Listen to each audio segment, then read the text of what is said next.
Hi everyone, it's Mrs. Starkey again. Today in our theory module, we're going to put together a lot of the concepts that we've been learning all along. So one of the very first things we talked about was a slur, and then we also talked about ties. And if you look at blue skies with me, you're going to find both of those, but there's a whole bunch of one of them. Can you guess which one? If you said tie, you are correct. So let's look at blue skies.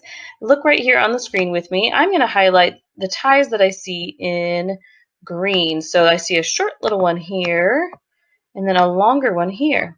And what's so important about knowing what these ties are in blue skies is that it's going to help you sing the notes as long as they're supposed to be sung. If we don't sing the ties, it's going to sound like this. Blue skies smiling at me.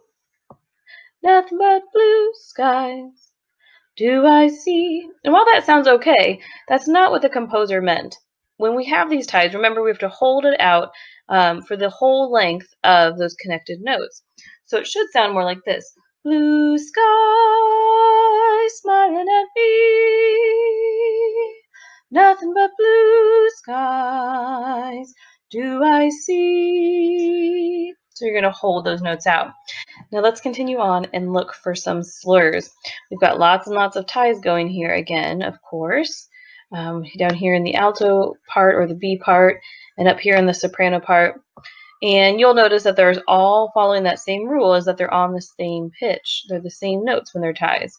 But right here in the soprano part, and there are the A's part, we have two things happening.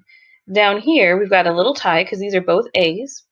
But then this word, birds, is a slur all the way from the A to the B flat.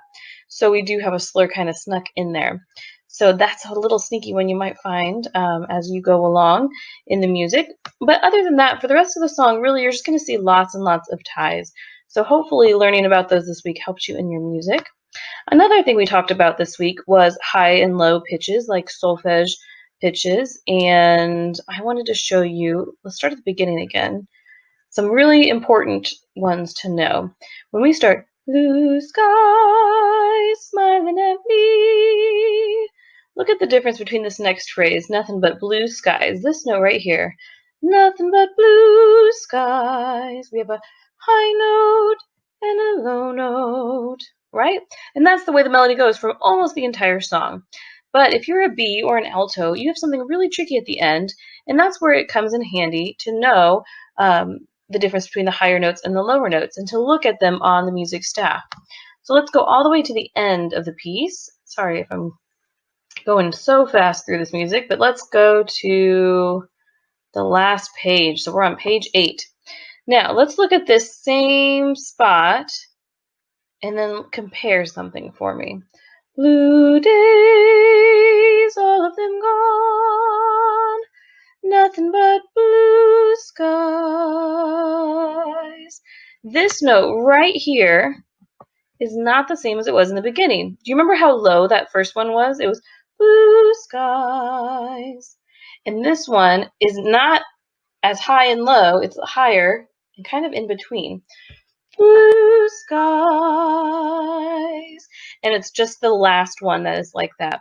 So that's an example of how it's really important to know where the pitches are on your music staff. And we're actually going to do one new thing today as well. We're going to start up at the beginning, and we're going to look at something called dynamics. Now, you might have heard this word before at school or in choir. Dynamics are the volume in music. So the symbols for the dynamics would be something like a P for piano, which means soft, or an MF for Mezzo Forte, which means medium loud or moderately loud, or an F for forte, which means loud. And there's a bunch of them here in Blue Skies. So I thought we should look at those together as you start preparing your song and your recording to make sure that you know how to sing it best. At the very beginning, you'll see MP right here. That is mezzo piano or medium soft. So you don't need to start this song at full volume, just nice and easy. Blue skies, and that'll be a really nice start. As you keep going, we add in that harmony that we talked about that word as well. We have mezzo forte, MF, and so that's medium loud. So the song's starting to build and get a little bit louder. At square 53, this is on the bottom of page 6, you see a big F right there for forte, which means loud. You also see these symbols here, which are accent marks, and that just means that they need a little bit of an extra emphasis or punch. So it is much stronger. This is the biggest part of the song.